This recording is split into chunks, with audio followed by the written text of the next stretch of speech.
Hulagu Khan کی موت کا عبرت انگیز واقعہ۔ دنیا کا ظالم وحشی ترین انسان ہلاکو خان اپنے گھوڑے پہ شان سے بیٹھا ہوا تھا۔ چاروں طرف تاتاری افواج کی صفیں کھڑی تھی۔ سب سے آگے ہلاکو خان کا گھوڑا تھا۔ ہلاکو خان کے سامنے قیدی مسلمانوں کی 3 صفیں کھڑی کی گئی تھی، جن کو آج ہلاکو خان نے اپنے حکم پر قتل ہوتے دیکھنا تھا۔ پھر وہ ظالم بولا، ان کے سر قلم کر دو، اور جلاد نے لوگوں کے سر کاٹنے شروع کر دیے۔ پہلی صف میں ایک کی گردن گئی، دوسرے کی گردن گئی، تیسرے چوتھے کی۔ پہلی صف میں ایک بے قصور بوڑھا غریب قیدی جو کہ اپنے گھر کا واحد کفیل بھی تھا کھڑا تھا۔ وہ موت کے ڈر کی وجہ سے دوسری صف میں چلا گیا۔ پہلی صف کا مکمل صفایا ہو گیا۔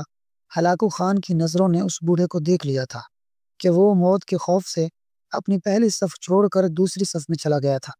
ہلاکو خان گھوڑے پہ بیٹھا ہوا ہاتھ میں طاقتور گرز لیے اچھال کر اس سے کھیل رہا تھا، اور مسلمانوں کے قتل کا منظر دیکھ کر اس کھیل سے خود کو خوش کر رہا تھا۔ جلادوں نے دوسری صف پہ تلوار کے وار شروع کیے۔ گردنیں آن کی آن میں گرنے لگی۔ جلاد تلوار چلا رہے تھے اور خون کے فوارے اچھل اچھل کر زمین پہ گر رہے تھے۔ اس بوڑھے بابا نے جب دیکھا کہ دوسری صف کے لوگوں کی گردنیں کٹ کر اس کی باری بہت جلد آنے والی ہے، تو وہ بھاگ کر تیسری صف میں کھڑا ہو گیا۔ ہلاکو خان کی نظریں بوڑھے پہ جمی ہوئی تھی کہ اب تو تیسری صف آخری ہے، اس کے بعد یہ کہاں چھپنے کی کوشش کرے گا۔ اس بیوقوف بوڑھے کو میری تلوار سے کون بچا سکتا ہے؟ میں نے لاکھوں انسان مار دیے، تو یہ کب تک بچے گا؟ تیسری صف پہ جلادوں کی تلوار بجلی بن کر گر رہی تھی۔ ہلاکو خان کی نظریں مسلسل اس بوڑھے پہ تھی کہ کیسے وہ بے چین ہو کر موت کی وجہ سے بے قرار ہے۔ تیسری صف کے انسانوں کی گردنیں گر رہی تھی۔ جلاد بجلی کی سی تیزی سے اس بوڑھے بابا کو پہنچا تو ہلاکو خان کی آواز گونجی، رک جاؤ، اس کو ابھی کچھ نہ کہو۔ بابا بتا، پہلی صف سے تو دوسری صف میں بھاگ آیا، جب وہ ختم ہوئی تو تیسری صف میں بھاگ آیا۔ بابا اب بتا، پیچھے تو کوئی اور صف بھی نہیں، اب تو بھاگ کے کہاں جائے گا؟ اب تجھے مجھ سے کون بچائے گا؟ اس بوڑھے نے آسمان کی طرف دیکھا اور کہا، میں نے پہلی صف کو اس لیے چھوڑا کہ شاید میں دوسری میں بچ جاؤں، لیکن موت وہاں بھی پہنچی۔ پھر میں نے دوسری صف کو چھوڑ دیا کہ شاید تیسری میں بچ جاؤں۔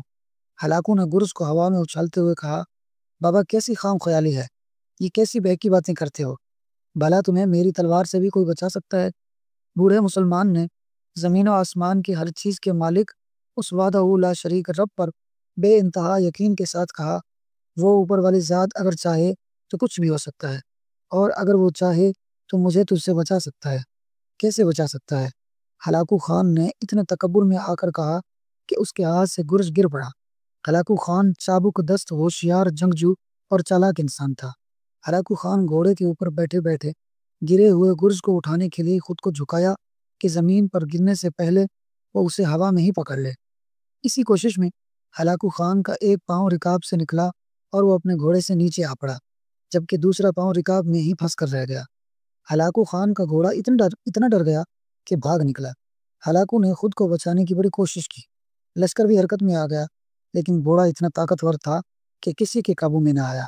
وہ ہلاکو کو پتھروں میں گھسیٹ گھسیٹ کر بھاگتا رہا، یہاں تک کہ ہلاکو کا سر پتھروں سے پٹخ پٹخ کر اس قدر لہو لہان ہو گیا کہ اس کی روح چند ہی منٹوں میں اپنے اس تکبر بھرے وجود کو چھوڑ کر جہنم رسید ہو گئی۔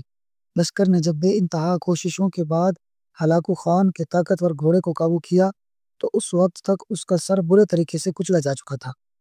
ہلاکو خان کا لشکر اس بوڑھے بزرگ سے اتنا خوف زدہ ہو گیا کہ لشکر نے اسے جان بوجھ کر نظر انداز کر دیا، اور وہ بابا بڑے آرام و سکون سے پیدل ہی اپنے گھر کی طرف چل پڑا۔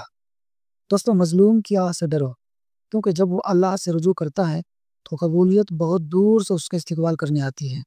یہ تحریر تمام اہل ایمان، خصوصاً قانون و انصاف کے رکھوالوں کے لیے ہے۔ اللہ اکبر، سبحان اللہ و بحمدہ، سبحان اللہ العظیم۔